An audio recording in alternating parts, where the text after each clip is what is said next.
Gotzi gotzi suki suki suki nuki.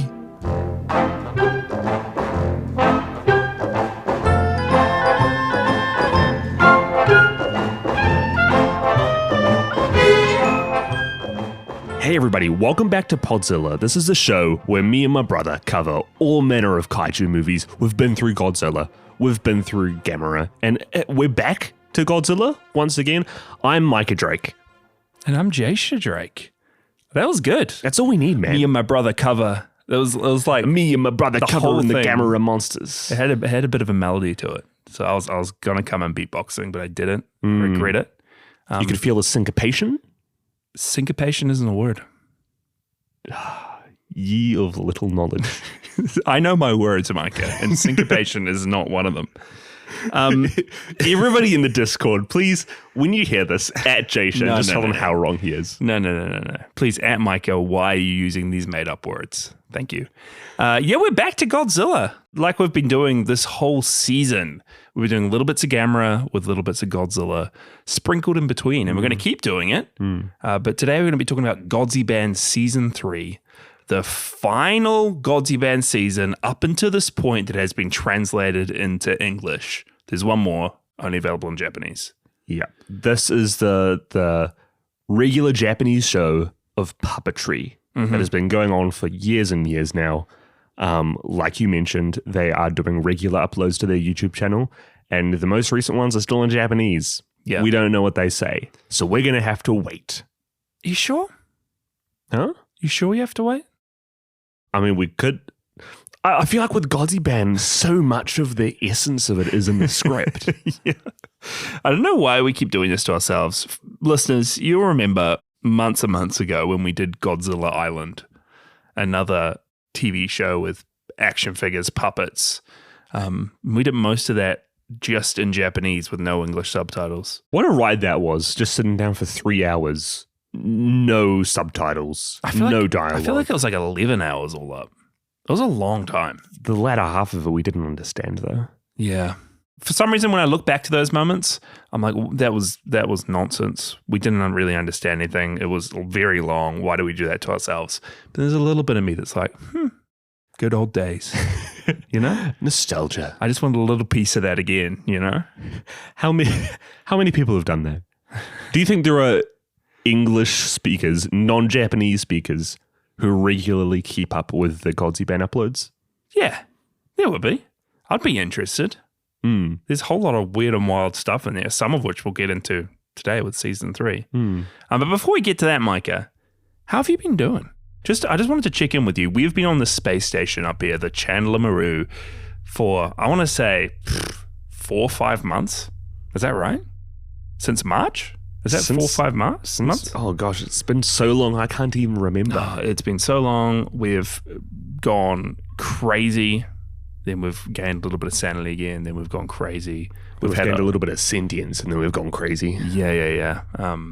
We have been getting into our own little hobbies. There was weeks when I was just cooking up a storm. Remember that? When I got really into cooking? Yeah. Do you remember that? For 1 week. When Jasha, famously loves cooking, I got into cooking. Yeah. And you got into your yo-yoing. And then me, Micah, who was number one nationwide yo-yoer. Yeah. Micah Drake, the yo-yoer. Look, you could say I was in the top 10 yo-yoers not on planet Earth. Hey, that's what a title that is to hold. So yeah, we've been doing our own things up here. Listeners, you will know that, I mean, if you've been listening, we've been secretly hinting, not so secretly, we've been planning up a bit of an escape plan to get off this ship, to get the heck out of here. G-Force, who sent us up here to feel the repercussions of someone's actions. Mistakes we had made. Look, we're over it. But so is G-Force. They don't know what we're doing up here. They can't be bothered checking in on us anymore. They've just left us to our own devices. Yeah, they had. And we had been planning something, and we were hoping you would help us plan that thing and get out of this space station. But we just received a transmission today from G Commander literally saying, hey, guys, come back down. We know you're planning something. we know the two of you, and when you guys plan things, they never go well and they create more trouble. So just, hey, why don't you come back down? And this essentially what he said. This is wild to hear. Essentially what G-Force and G-Commander is saying is that our plan was too crazy. Our plan was going to be too intense, and they were going to feel the wrath of the wrath. The wrath. Oh, it sounds like broth. Is that how you say that word? It is wrath. Is it wrath? I like wrath. Wrath more. sounds so much better. They're going to feel the wrath of the Drake brothers. They said something about that we would just end up causing more of a mess, which for them, absolutely. Yes. Yeah. So we're going to come back. They're going to let us come back. They said they're sending us a shuttle over like this time tomorrow. And then we're going to be heading back down to Earth, see our families again, see our friends again. We're going to be podcasting from our usual studio back down there on Earth, no longer in space. Signal isn't going to be bounced off a bunch of different antennas before coming straight to you guys. No. It's just going to be bounced off one. So yeah, really good news, guys. So we'd appreciate. Oh, thank you. We appreciate the applause. Thank you guys so much. It's so nice. Your support throughout this has been incredible. We couldn't have survived this long without you. And we'll be recording just from usual down there on Earth next episode. So stay tuned. I think we're going to be a whole lot more relaxed. This is going to be a whole lot more chill, weight off our shoulders. Yeah, I've already packed all my things. I've packed my 3 different yo-yos. Yeah. I've packed all the different video cassettes that we had in storage. Well, your Miyarabi self-portraits that you drew. Not self-portraits, portraits you drew of Miyarabi. My self-portraits of Miyarabi have all been packed. Your self-portraits of you dressed up as Miyarabi have been packed. Yes. So that's really exciting. But you know what else is exciting, Micah? A lot of Godzilla news, right? Oh, Jasha, it's time for megaNEWSlon. megaNEWSlon. You ready? Yeah. It's been last week. We didn't talk about news because it was kind of the big Gamera retrospective. Yes. We didn't have time for none of that. But there's been a lot happening behind the scenes.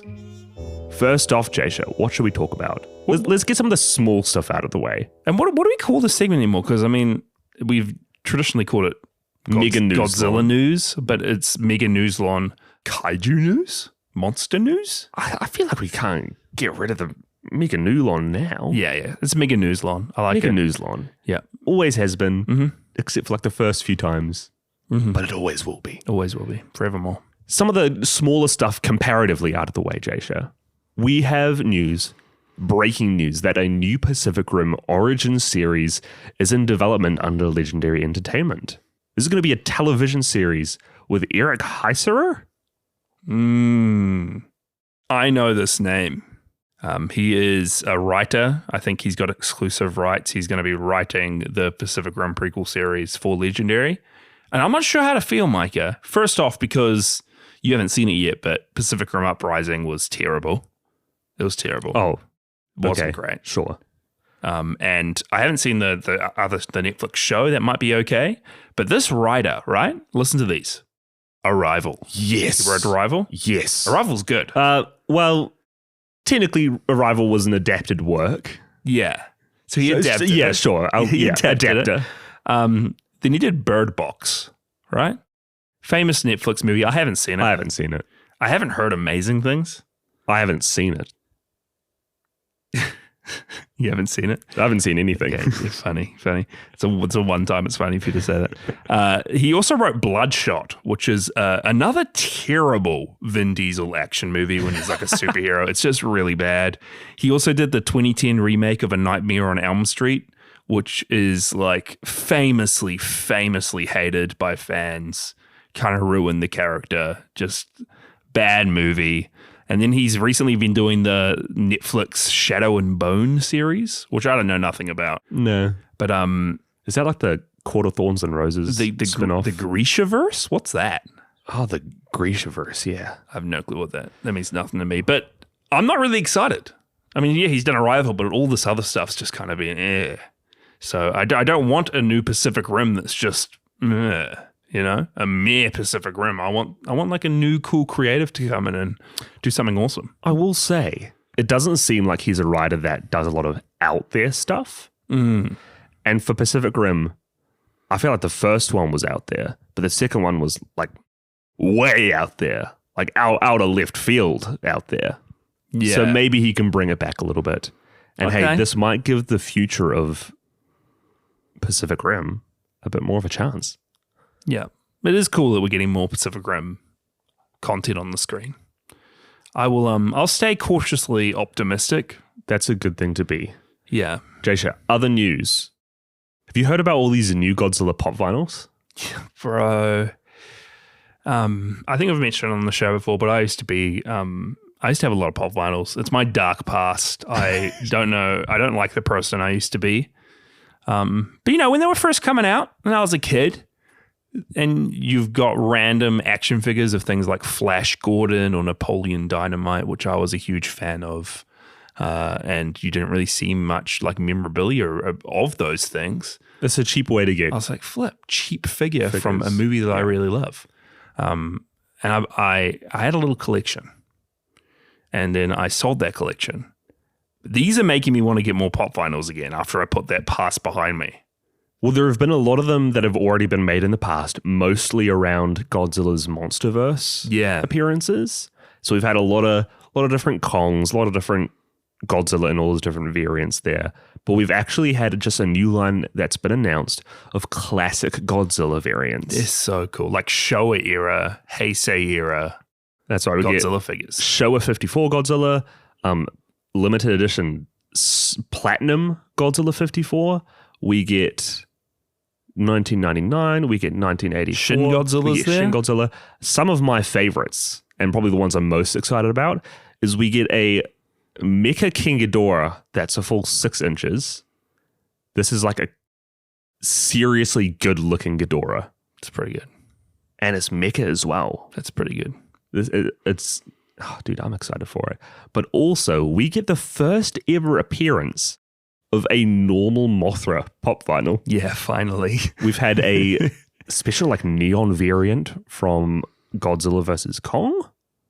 Yeah, or King of the Monsters. One of those two. And we were always real confused because they had the mold. Why don't they just do the proper colors? Yeah. But they have announced a movie poster edition of Godzilla vs. Mothra. You can get both of them standing in front of the poster from the movie. Yeah, they look great. Great movie. I might get just a couple of these. There's a Gigan one too. I forgot about Gigan. Yeah, it's very much making me want to get back into having a little Godzilla pop vinyl collection. Even though it'll be a huge rabbit hole that I'll fall down, and it's scary. I don't know if I want to do it. You can get Pelops 2. Pelops 2. Pelops 2 is a pop vinyl. The thing is, the collector in me, once you get one of them, you have to get them all. That's the thing. That's our curse, you know?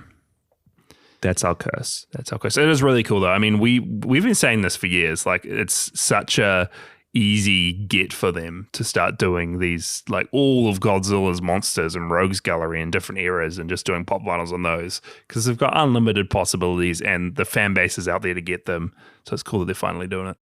Jasha, the last big piece of news, and this is very relevant to us, is that a couple weeks ago there was, out of the blue, just a teaser trailer that a MonsterVerse tie-in game was going to be released by a developer called 7 Levels. Yes. Now, had you ever heard of 7 Levels before? No. They released this teaser image of what seems like this skull that's potentially a spider as well. They followed that up over the next couple of days with another teaser video of what seems like a Kong footprint and a giant spider leg stabbing into it. We were all frothing at the mouth. Is this going to be a new kaiju game where you play as the kaiju? Is it going to be like a Survivor, almost a Quiet Place type game where you're trying to live amongst and try survive in this city where titans are running around? Because it was officially announced like it's a MonsterVerse game, right? We knew that? Yeah. That's really all they said. They threw around the name Titanus Abaddon there. Fear Titanus Abaddon. So we were all very excited. And they ended up releasing a trailer for the game. So it says, set shortly after the 2021 film Godzilla vs. Kong, Kong Survivor Instinct is a newly announced 2.5D action platformer in which you play as a father desperate to find his missing daughter. And the gameplay looks, I find it quite interesting. This is a type of game that I think I'll happily play. This is a type of game that actually excites me a lot as well, because it seems similar to, I don't play a whole lot of video games, like single player stuff like this in general, but I have very fond memories of playing Limbo growing up. and that was kind of like this 2.5D action platformer, side-scroller. Looks like similar to this. And there was another game, I think it was called Deadlight. You played a lot of Deadlight, which is probably a more apt comparison. Yeah, which was the same thing, but you're going up against zombies and like scaling through the city, and there's a whole lot of puzzles mixed in with action and combat. And I had a really good time. I like those type of games. Yeah, I played through Inside, which is another 2D action platformer, less action, more puzzler. But Deadlight is a really good comparison because in that game you have guns and you're actually fighting enemies. It seems like in this you have some weapons that you're using. And at this point, we don't know whether you will be able to play as the kaiju as well as this main character. It looks like Kong's helping you throughout your way. Eh? Yeah, at the very end of the trailer, we see the main character kind of standing in the middle of the street with a little device down by him as Titanus Abaddon comes near. And this is the first time we're seeing Abaddon, who I think was name dropped in Godzilla King of the Monsters and now revealed, to be this spider with a skull-like head. Yeah, like its whole body looks like a human skull. Real cool design for a spider, I think. But we see that he is using the Orca, which is the name of the machine that we forgot. We completely forgot that. A few episodes ago. But we see last minute as he's about to be killed, Kong step up to Titanus Abaddon and punch the ever-living heck out of him. I'm excited. I like Kong. I'm number one Kong fan. I know there's a lot of you Kong doubters out there, but I love the guy.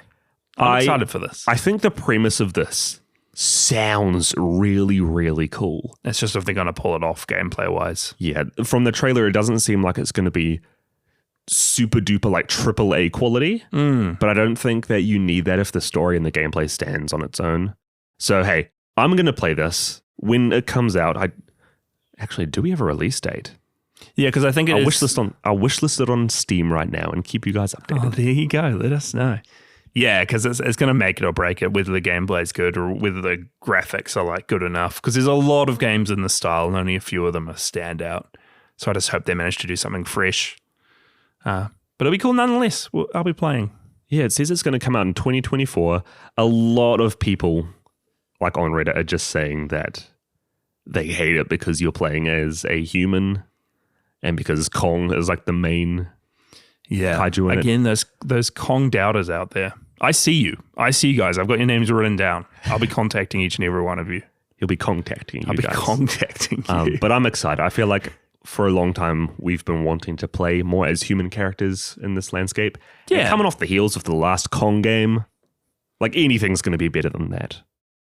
Yeah. Thanks for the news, Micah. And that's me, megaNEWSlon. That's a megaNEWSlon out. So today we're covering Godziban Season 3. And it first premiered in March of 2021, which is a while back now. And it was wrapped up in October 2021. 13 episodes with an additional 5 specials released throughout. I can't wait to talk about these specials, most of which were sleeping kaiju specials. Which is exactly what it sounds like. Yeah, but without further ado, Micah, I know you spent a lot of time writing down like this real in-depth synopsis, real cinematic kind of intro for us. So over to you. I don't want to waste any more time. megaNEWSlon, get out of here. I'm going to step back. Spotlight on you. Let's go. We once again return to Godzi Island, where our favorite 3 brothers, Godzilla-kun, Minya, and Little, are just having their daily little romps around the place. Much in the fashion of the previous seasons, we see a whole cast of our favorite kaiju, people like Miyarabi,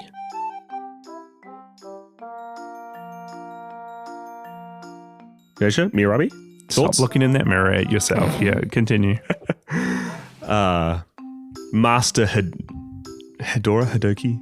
Grandpa Hido.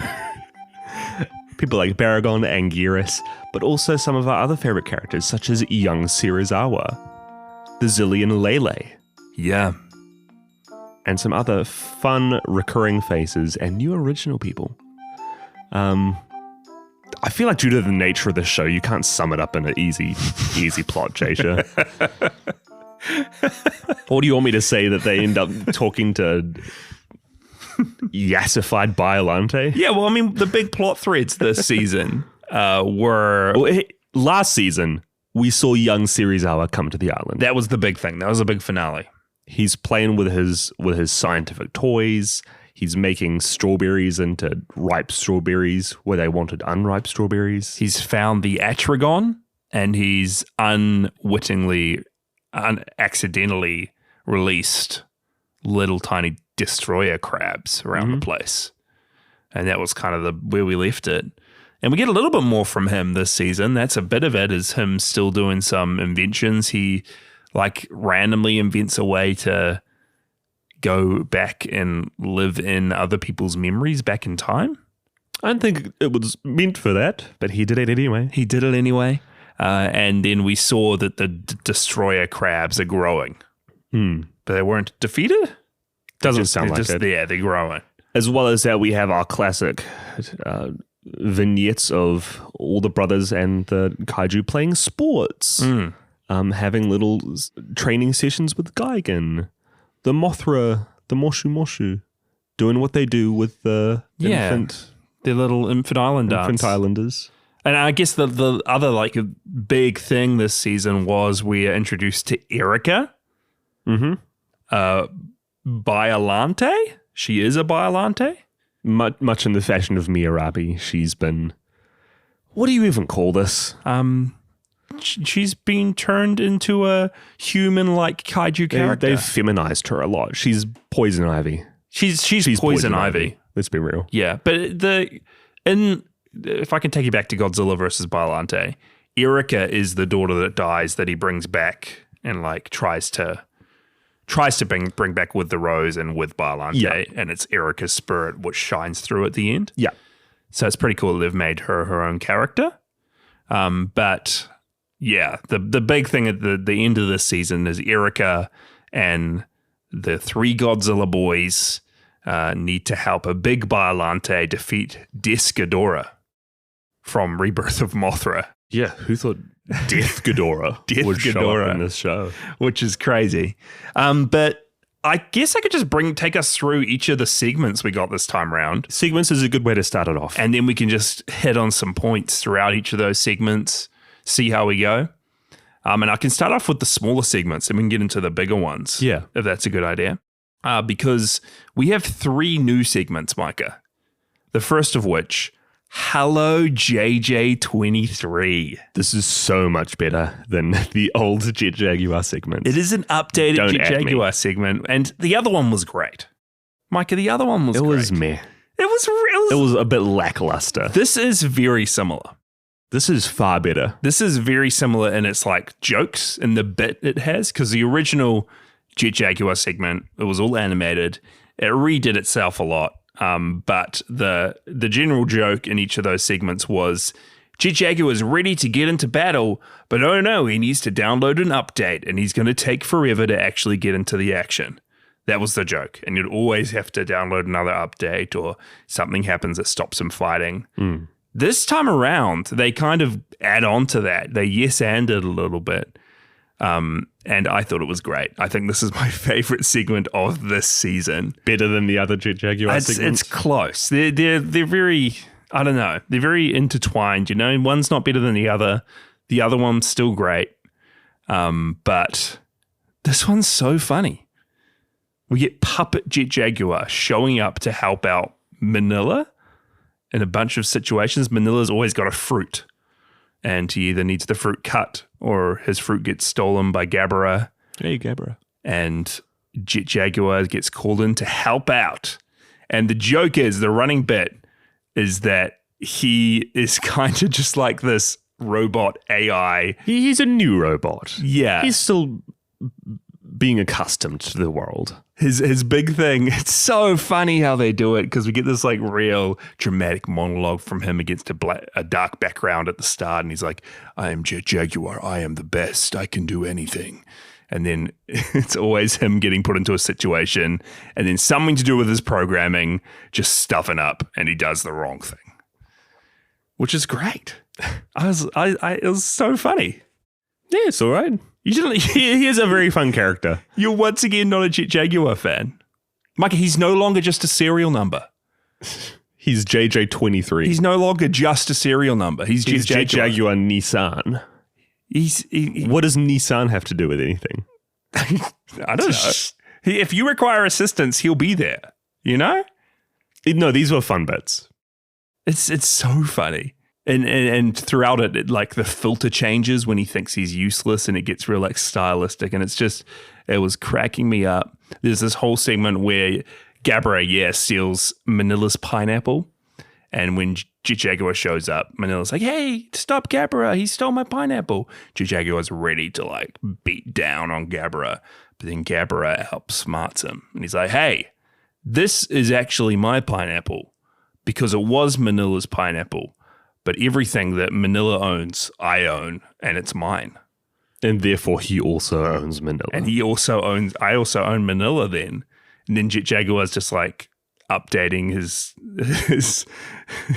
updating his software, updating his knowledge base. And he's like, oh yeah, okay. So now in my mind, Gabra owns Minilla. So this is fine.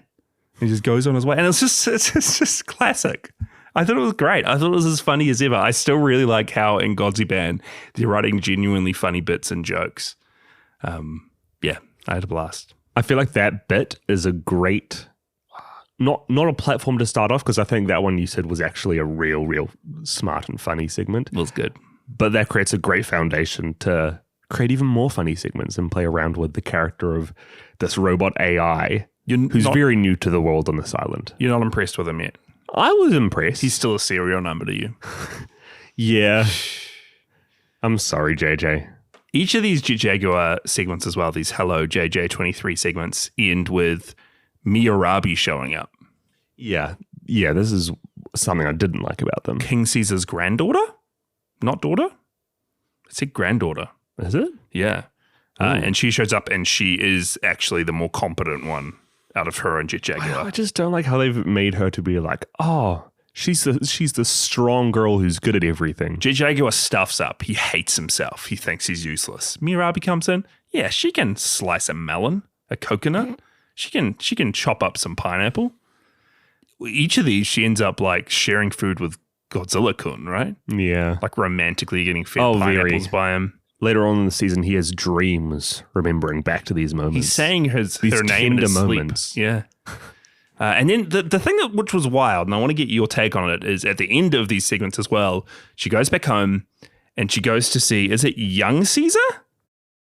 Young Caesar. Is his name? Yeah, young Caesar. She goes to see young Caesar, who was introduced last season.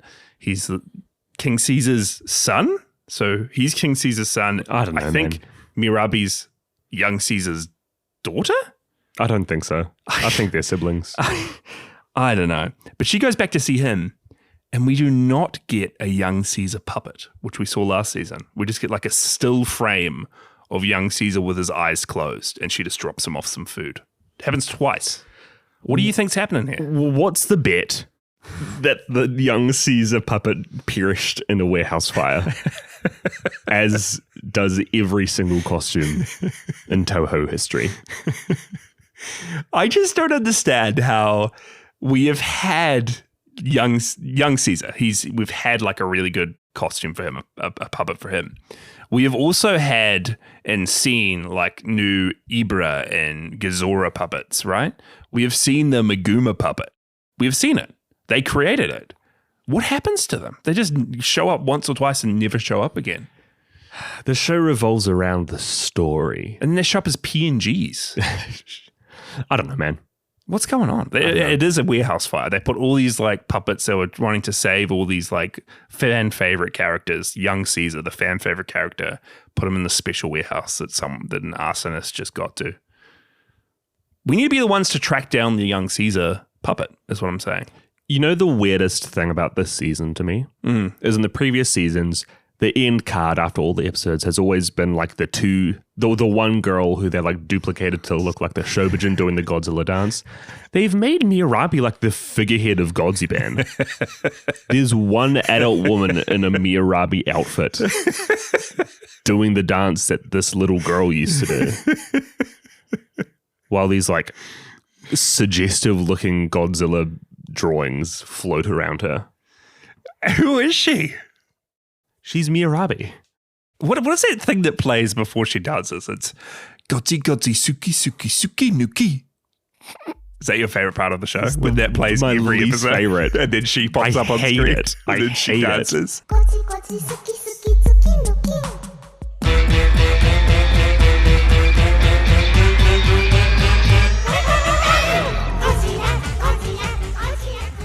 That being said, Her dance is terrible. Do you see her eyes? She's obviously watching like an instructional, like someone else doing the dance, and she's just copying them. Not great. but that's how the girl did it last season as well. She's not a girl. She's a full-grown woman in a Miyarabi costume. Hey, next time, look, we can show up to a conference nearby, have a little Podzilla booth. We need to make this outfit for both of us to wear. I don't like Miyarabi, No, neither. but I do think she's iconic. I see the niche and the character that they're trying to fill with her. I think they could have easily given it to another character. But I don't like Miyarabi, but I like that Godziban has Miyarabi. Like, has just something so weird like that. Has like this little mascot like that looks the way she does. King Caesar's granddaughter. And she just exists. You know what's funny? It's so wild. Is that you're saying that, and then from here, they didn't show up in the season, but from here they go to like the Gigan family with Gigan's sister and Gigan's mother. I don't think it's sexualized though. No, but like it's weird that Miyarabi's here, sure, but then they get like Erica Yeah, but in here, why do you and think then they're they doing get it? the guy. I don't know Because I don't know. I don't think it is sexualized. Like it is a kid show. Or maybe that's just more normal for Like Japanese audiences. Yeah. I don't know. But why are there no, I guess Serizawa is there. He's the only. There was young Caesar. Yeah, I guess. He did look a bit more animalistic. But yeah, you're right. Yeah, with the human looking characters, we have young Serizawa for the guys. For the girls, there's Biolante, there's Erica, there's Lele and Lulu and both Luna and flipping both the peanuts. It's probably 20 more that I can't think of off the top of my head. They just don't really fit either. Like, I did like them as kind of like, oh, look what they look like. That's funny. But now that they're sticking around, it is just like, oh, here's a Brat stole close up with a weird morphing mouth. Yeah. It's a bit uncanny. And they're the same size as the monsters. Yeah, it's a bit uncanny. Serizawa's just walking around on Monster Island with like his same size as Godzilla-kun.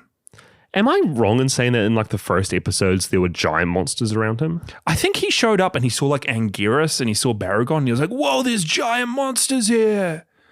And now he's the same size as them. So I don't know. Maybe I need a rewatch. Yeah. But just for the record, not a Miyarabi fan. Are we both in agreement? We're both in agreement. The truth is coming out. Podzilla Podzilla hates Miyarabi. We hate her. We hate her. I don't hate the idea of her. You know? Yeah, I hate sure. yeah.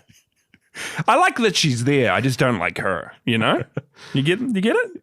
Yeah. Now, Jaisha likes her, but doesn't like that she's...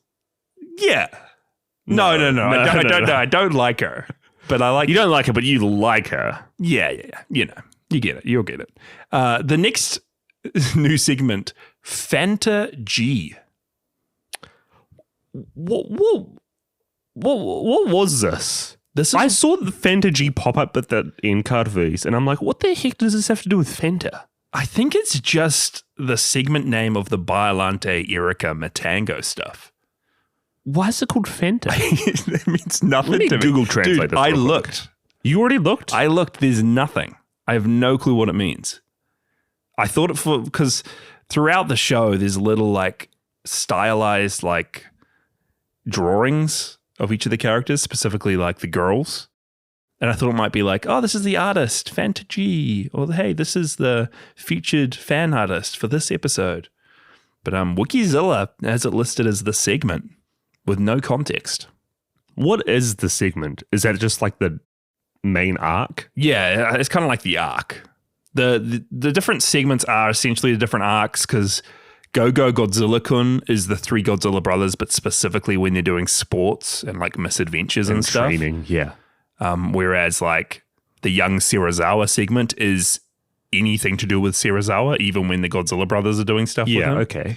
So yeah, Fantagy is the three Godzilla brothers meeting Eureka, meeting Biollante, or I think Biollante is called something else. Is she Sakuya? The bio tree? Yeah. When that's like the main rose form. Yeah, and then they go up against Descador.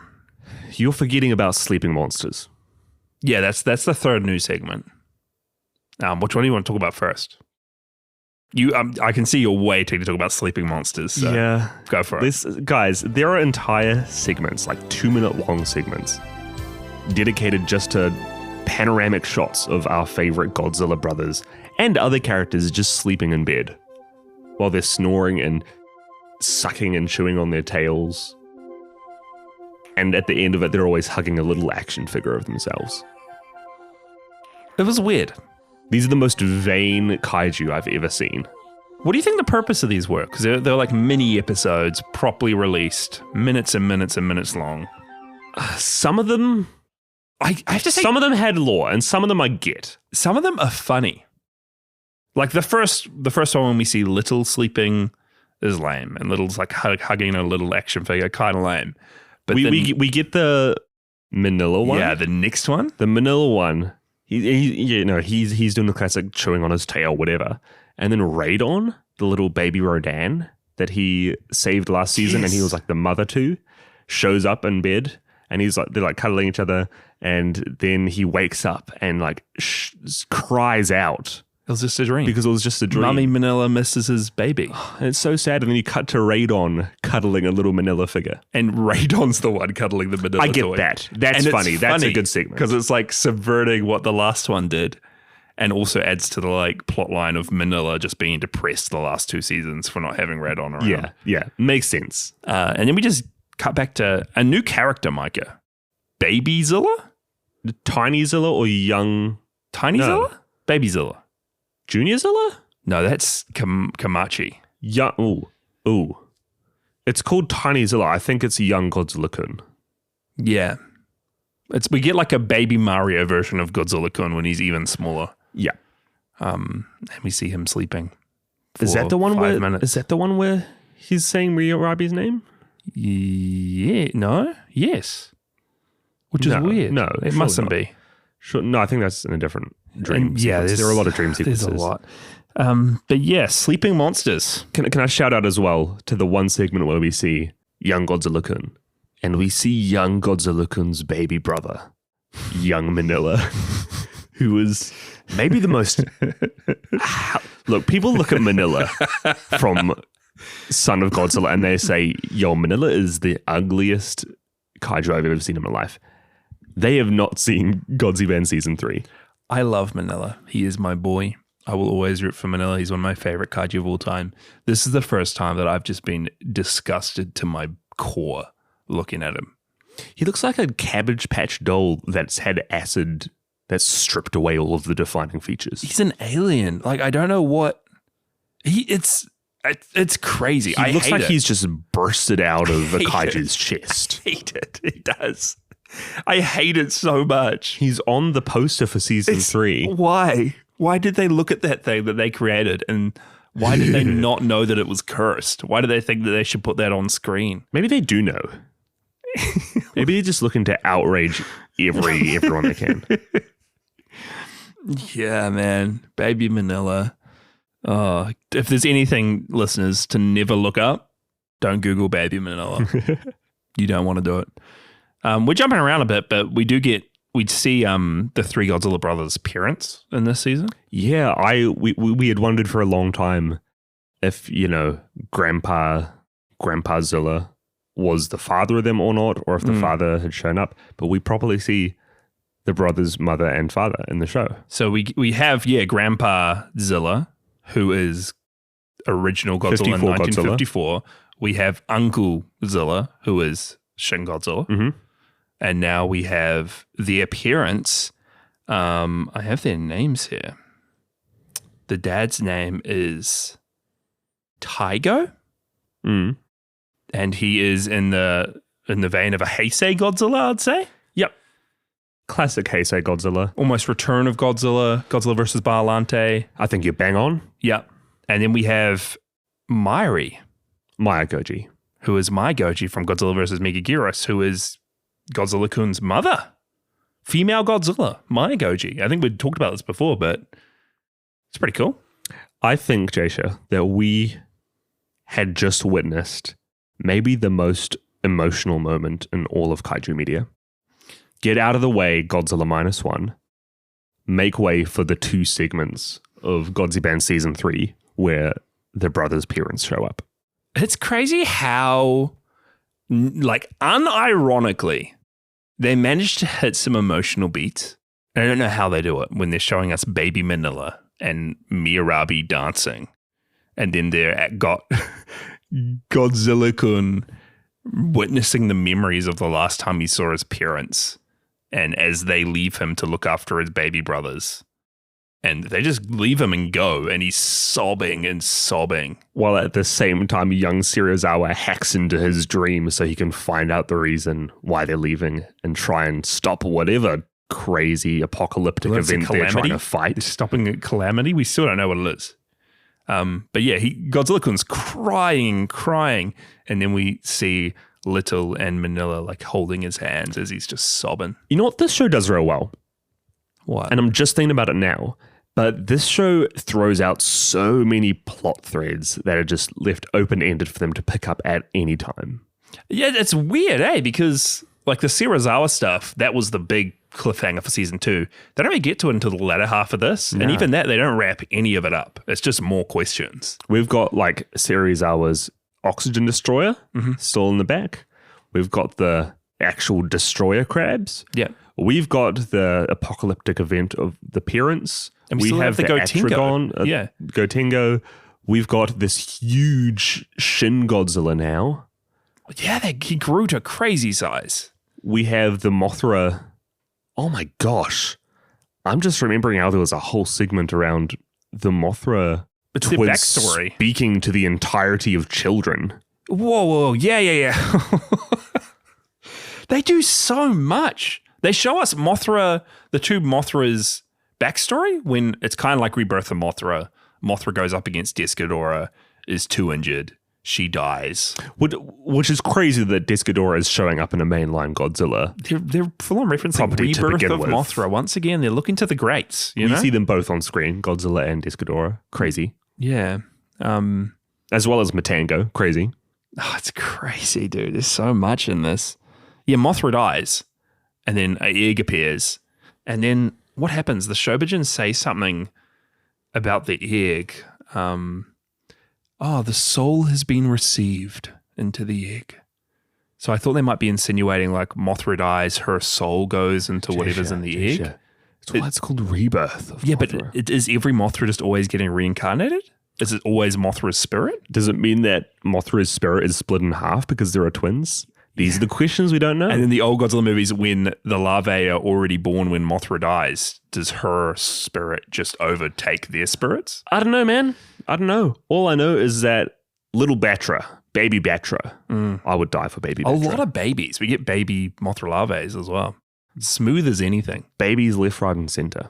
But yeah, it does get really emotional. Even stupid things like we get more of Little and Gigan, the dangerous duo. It's like a culmination of all those bits when Little's doing all his little tests against Gigan. I still lose it when he says, Little says all his stupid things. Use self-restraint. You're so strong. He's like, you're so strong and cool, but you are mentally weak. You're mentally weak, Gigan. When he shows up to Gigan, Little's like, oh, were you thinking about me? Gigan's like, yes, I was thinking of crucifying you. It's so good. This might still be my favorite segment. I love it when Gigan shows up. But then Gigan... They also tease like a final form for Gigan. Yeah. Yep. Gigan protects Little. They've been enemies. He ends up protecting Little against Ghidorah, the 3 Dorats. And Gigan dies. And again, it was in this wild episode, but then it like sits on Gigan's visor as it flickers out. And Little's like over top of him, and it's actually really sad. And I don't know how they do it so well. This kids show that's so funny and so ridiculous with so much going on, and they still managed to land a lot of the emotional moments. Better than a lot of other Godzilla movies do as well. And the plot's way more interesting than most other Godzilla movies. Like, even though so much is going on, I really like whatever they're teasing at. I really like seeing Serizawa going back into Godzilla's memories and interacting with Godzilla's parents, and it's weird. Even that alone is it's like a source code for kaiju. Like, you could create a whole Godzilla movie just around that. Like, imagine if you adapted that and had a live action movie with like humans set in a post-apocalyptic future after humanity's been destroyed, and the only way they can do it is sending someone back through someone's memory to when Godzilla was destroying the Earth. Like, there are crazy places you can take the Godzilla mainline series, and I feel like recently they've just been doing quite linear stuff with it. We haven't seen a lot of time travel, especially, which is something that we see a few times in this show now, because there's that whole aspect with Serizawa, but then that's also a main plot thread of the Biollante stuff. Yes. Oh, the Biollante stuff's crazy as well. Erica, the Biollante girl, is stuck in a cave. She can't leave. But her mum, or the proper Biollante, is fighting Descadora, who has been released from when Mothra imprisoned him. But then we get the crazy stuff like Biollante sucking up the three Godzilla brothers. Gosh. And then morphing with them and their DNA, and her tentacles turn into them. Look up an image for this. If you think baby Minilla was cursed, they're like frogs on the end of Biollante tentacles. But this is what I'm talking about. Drinking up water and spraying the holy water at Death Ghidorah? This is what I'm talking about. It's so crazy, and you would never see this stuff in a Godzilla movie. And I do appreciate that they just go all out with whatever crazy ideas they know that it's weird, but they're embracing it. And it's 100% fan service. Like, they know they're making this. I don't even know if it's a kid's show the more I think about it. I don't know if it is, like, would kids enjoy this? Again, I just don't know. I mean, when you have Gigan making crucifixion jokes, it might not be. And even going back to Kamachi, like in season 1, was it ever a kid's show? Like, has it always just been, hey, we have these puppets, it's our medium, this is how we tell stories, we're making this for the fans, and we're just going to do whatever we want. But that's weird to think about as well, because you have like the live shows that they've done with these puppets, which are for the kids. And like at the end credits of all of season 1 and season 2, you had the girl dancing. Yeah, you're right. It's this real weird. I wouldn't even call it a balance, because like every single time it's either very one way or very the other. It's fully unbalanced between being a kids show and being a more adult show. It's so random, because even the Miyarabi stuff, like, she's with Little, and then Godzilla shows up, and he's like, well, what were you two doing? And then like she real suggestively like turns around and winks and is like, oh, it's a secret what we were doing. Like, it's just random stuff like that I'm just like, who is that for? What is going on? What is happening in Godziban? Someone please tell us. We're trying to figure it out. But yeah, I want to talk about the Matangos, because this is the end, Micah, of our Matango journey. We watched Matango back in season 1 of Podzilla to finally get to here at some point. We knew they were in Godziban. Matango is officially like not even Godzilla adjacent. It's part of Godzilla. Yeah. This is the culmination of so many of those just one-off random episodes that people said weren't connected. They're connected. That people said we were stupid for covering. Yep. Take this. Matan and Tango. Good names. The two Matangos. They're just little shroomy guys. Yeah. They've got little mushroom hammers that they cast spells with. Mm-hmm. And another funny joke when they need to turn the three Godzilla brothers into things like naturalistic things for them to blend into the environment around them, the forest. And little Minilla just get leaf coverings like ghillie suits. They're so cute. And then Godzilla-kun just gets like a log. Ugly, big-ass trunk that he's just stuck inside. Yeah. We get another Micah. Gigan Slice comes back. Your favorite segment from last season, Gigan Slice. Yeah, I don't like this segment. This is so weird that it's Final Wars Gigan and it's just a one-off thing. It came back for like a minute in this season, midway through. A lot of like Grandpa Hiro stuff and Little Hiro stuff. Interesting stuff too when like they come against a big wall, like a huge wall, just within their world, and they make this real philosophical comment like, a lot of walls get in our way. It's up to us whether we'll go around it or whether we'll rot in front of it. They could have made the funniest joke by them peeking over and seeing like Gam land. Like being, oh, that place seems dumb. Oh, we're just going to rot in front of that one. We're not going around there. Because that didn't really lead anywhere, did it?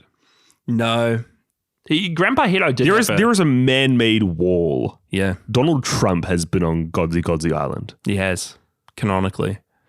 Grandpa Hiro has a cool sensei outfit. Yeah, nice variant. Nice Grandpa Hiro variant. What does he say? He's like telling the Godzilla brothers that they can fly, and Godzilla-kun doesn't believe it, even though last season he flied.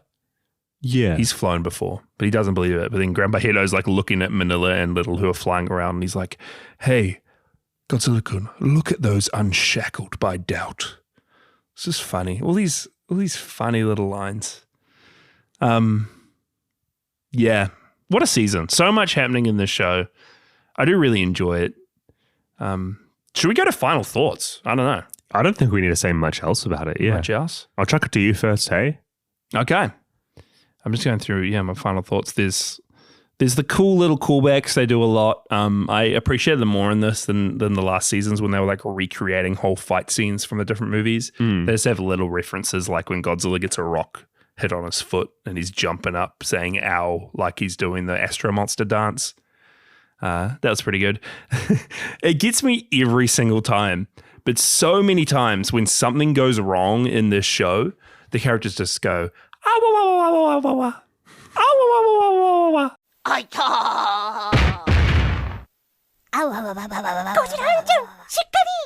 It's like they turn into Wario. Ah, wah, wah, wah, wah, wah, wah. And it just happens all the time. Yeah, it does, doesn't it? Every time I hear it, I lose it. The voice actors for Godziban across the board, it's crazy stuff. The amount of moaning that happens, the amount of like tail sucking noises that someone had to go and record in a booth. Yeah, gosh, the commitment that this team has. Ah, wah, wah, wah, wah, wah. The ending, when everything kind of nicely wraps up with the Erica stuff, the finale of season 3, when a rainbow comes across all of Godzi Island, all the monsters are looking up at it, and the 3 Godzilla brothers are walking towards it, and Godzilla-kun and Minilla are like, hey, let's go walk on the rainbow. And Little does his classic overcomplicated explanation of how they can't walk on rainbows. But then Godzilla-kun just looks back at him and he says, but we're the monsters that make dreams come true. You walk across that rainbow because they are the monsters that can make dreams come true. I love how Little just has a PhD in just everything. He's also the youngest. For some reason, I thought Minilla was the youngest. Ah, yeah, Little's the youngest. Little's the youngest. Special shout out to Radon, who is still like, I don't know why he's not in it. Because he's using the hot spring. He's just literally every time we cut to his him, wings. Every time we cut to him, he's just at a spa. He's just in the spa. It's training. He's training, just sleeping, drinking, hanging out in a spa. Yeah, guys, I really enjoy Godziban. It's got a little bit of that weird flavor that I think the first season had that the second season lost back in this one. Just even in terms of writing alone, I think they've really hit their stride with how they write comedy and how they write real succinct, real clever comedic bits. And I feel like they're really getting to know the strengths of each of these kaiju characters that they're writing for.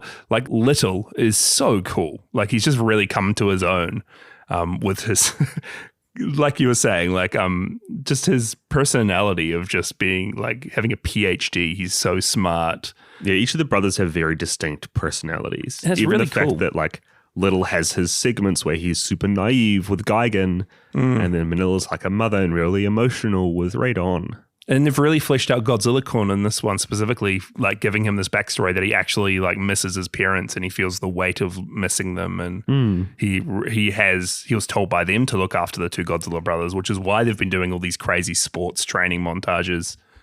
Yeah, it's a really good show. And again, I don't even know if it's a kid's show or not, but I genuinely do enjoy it. Yeah, I think. Micah, I think, I think if I was like eating a pineapple, right? If I was eating some pineapple, right, just with a group, I think I would look over and across the pond from me, I would see you and Miyarabi both sharing 4 pineapples out of a possible 5 you could have been sharing. Because I know you and Miyarabi, like, you're close like that. I think you'd just be sharing 4 pineapples with one another, you know? Feeding each other back and forth. All that, you know? That's what I don't know what kind of Matango shroom juice you've been drinking. Why would I be drinking Matango shroom juice? They're living things. That's sadistic.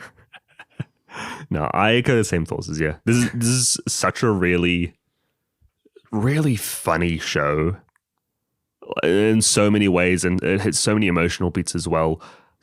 It does really well with so many aspects that most of the mainline Godzilla franchise and even some of the other spin-offs just don't quite seem to get, even separately. And this one does manage to bring them all together in a really fun way.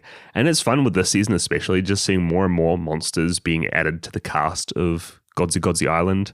The fact that Jet Jaguar now has a place here. You have people like Gabara. You can have like crazy interactions. Like there was a full-on battle between Monster Zero, Showa Ghidorah, and Heisei Ghidorah as well. Yeah. And in the show, they're joking about how it's a fan's dream seeing this showdown. Like it's got such a niche place where it can just take itself not so seriously and be unshackled, kind of like the brothers are. The brothers, famously unshackled. Famously unshackled, yeah, when they're flying through the air. I don't know if I like the season as much as the other ones, but I do think that's purely because of the plot and the arcs they've chosen for this one. Leaving the last one off with Serizawa was such a huge cliffhanger, and we only briefly see him a few times in this one. Though it's interesting seeing Biollante come into the show, I feel like their arc was just a little bit weaker than maybe I was expecting a season 3 arc to be. But hey, that being said, it is real cool seeing people like Ghidorah, seeing Biollante, seeing the Matango. That's what it was all for. And I'm still having a lot of fun with the show. I think, Jaysha, if I'm sitting down with my friend group, Anguirus, Baragon, Godzilla-kun, Little Minya, maybe Chuck and Jet Jaguar Nissan as well, I think we're going to happily be eating pineapple. And I think we're going to be looking across and seeing... you're missing someone from your friend I think we're going to be seeing you and maybe Miyarabi. No. Sharing some secret time across the lake. Secret time. I don't think any secret having happening. 4 pineapples together. 4? Yeah. There you go. Yeah, honestly, if you are just writing the show off and not checking it out because it's puppets and because you think it's a kid show, I think if you love anything to do with Godzilla, any of the Godzilla monsters, any of the Godzilla characters, this show is for you and you will love it. Like, just give it a chance. Watch a couple episodes and I think you'll have a blast. It's interesting seeing how far we've come as well. From the first season, which is random Kamachi segments and just the 3 brothers doing endless sports, to now a quite cohesive narrative. Yeah, I feel like looking back at that first season, they've gotten so much better because half of those episodes were just them playing a game for no reason. Yeah. And there wasn't even many jokes in it. There was like one little punchline. But now they've just so seamlessly blended jokes with the action and the puppets and the storyline. And it's becoming, it's got its own unique feel and tone that I really love. I love Godziban. I can't wait to watch season 4 sometime. Sometime. Now, you mentioned season 3 was done in 2021. Yeah. Is season 4 currently still releasing? Season 4 was released in Japan 2022, and I think it just finished up start of 2023. So season 4 is completely finished. My theory is the Godzilla YouTube channel slowly goes and subtitles all the Godzilla shows. So they did like all the Godziban season 1, Godziban season 2, Godziban season 3. Now they're doing Godzilla Island. I think I would bet that after Godzilla Island wraps up in the next year, they will do Godziban season 4. I don't see why they wouldn't. It would make sense just to keep up their weekly releases. Oh yeah, these Godziban seems to be doing pretty well on like YouTube. Yeah, but there's a lot to look forward to. We got the Gigan's family. We got Zilla making an appearance. Began finally in a piece of Godzilla media. It's going to be very fun when we get there. But Michael, we have 2 messages from our listeners. You can write into us at podzillapod@gmail.com. And if you're on Letterboxd, we really recommend getting on Letterboxd. Cool place to track the movies you're watching. You can tag your reviews with Podzilla when we do cover things that are on Letterboxd, and we'll read out your reviews on the show. But we're going to message here from Spencer. Spencer says, Godziban Season 3 continues the course from Season 2, delving more into the lore and drama and overarching story of our favorite monster puppet gang, but dialed up to 11. So much so that it returns some of that surreal feeling that really defined Season 1.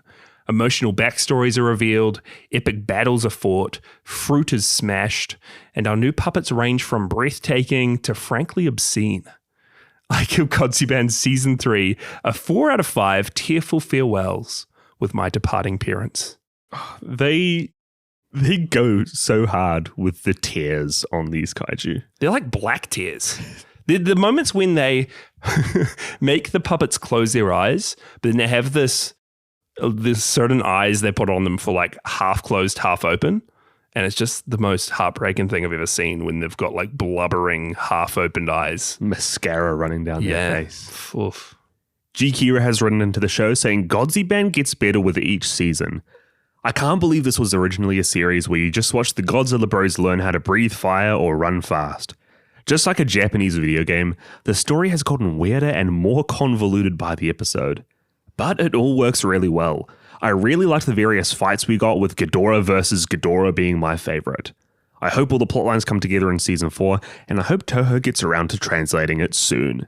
I hope you guys hold off on covering Season 4 until then. With such a word-heavy show, I think it wouldn't be anywhere near as good if we couldn't understand what anyone is saying. I give Godziban Season 4 4 scantily clad Ericas out of 5. Scantily clad Ericas. It wouldn't be a good idea for us to cover the fully Japanese Godziban Season 4, but Mikey, just imagine, just like the good old days, me and you binging through something, not understanding a lick of what we're listening to. How weird would that episode be? Guys, we covered the new Godziban season. We don't know what they said, but here's these guys getting implemented into Biolante's tentacles for some reason. Let's just pivot to doing that. Every episode of Podzilla from here on out, a different Godziban Japanese episode. We need someone out there to restart Podzilla, but you can't have subtitles. And you can't watch English movies. That'd be great. Can we get an alternate universe Jasha and Micah onto that? Just a quick note, guys, that we are going to change up the format just a little bit of how we're doing like emails and messages from here on out. I think we did it way back in Season 2 as well, but we mentioned back then that we wanted to try have some shorter messages because it makes it more palatable on the show as well. I think it can be hard for listeners when they're listening in to hear other people's reviews that go on for a long, long time, even though they're like really well worded and well thought out reviews. Yeah, we've loved listening to them and reading them, and we do read every single thing that comes into our mailbox or everything that's tagged Podzilla on Letterboxd. But just going forward, we probably won't cover everything that comes our way, and we'll just handpick out a few bits and pieces that get sent in. And the shorter the better if you want to get featured on the show. But listener reviews aren't going anywhere. We might just not include every single one in an episode going forward. And like you said, the punchier the better. Yeah. Like the Godzilla brothers, the punchier the better. Those fists. I hate those fists. Get them off the screen. Punch baby Minilla with one of those fists and then get both of them off the screen. Next episode is a big one. First off, we're going to be back on Earth recording, right? Yeah. Out of the space station. I can't wait for G-Force to pick us up tomorrow. It's going to be good. But we're starting off our next big journey through the Daimajin series. 3 movies, a TV show. But the first movie is the self-titled Daimajin from 1966. And have a listen to the synopsis, Micah. Do you know anything about Daimajin? What I know is that it is giant stone titans. There we go. Titans plural? Yes. Do you think Daimajin will fight anyone? I don't know. Is it just him punching humans? I can't imagine that it's just a classic kaiju movie. Him monster versus humanity. Wreaking havoc. When the monster looks more like a human. Causing wrath. Oh, I don't like it. Here's a synopsis. The young son and daughter of the benevolent feudal lord Hanabusa flee to the mountains when their parents are slain by the treacherous usurper Odate. 10 years later, when the elderly priestess who had harbored them is also murdered, the rage of the slumbering ancient god that lies beneath the crumbling giant stone idol hidden deep in the forests, in the mountains, is evoked. You know what this sounds like? This sounds like Orochi the Eight-Headed Dragon. It sounds in the vein of that and like the Three Treasures. I'm really looking forward to like an ancient Japanese tale, Japan, right? Yeah. Feudal Japan, like people backstabbing one another, and then give me a good revenge tale. I'm ready for it on Podzilla. Just a good feudal Japan revenge tale with giant kaiju here and there, you know? Yes. I'm excited. And I'm curious to see where that goes in sequels. Dude, I'm curious to see if Daimajin's granddaughter will show up in the next Godziban series. I'm curious. I'm not going to like her, but you know. But you like the idea I of like her. the idea of her. Just thinking about it right now, I like that idea.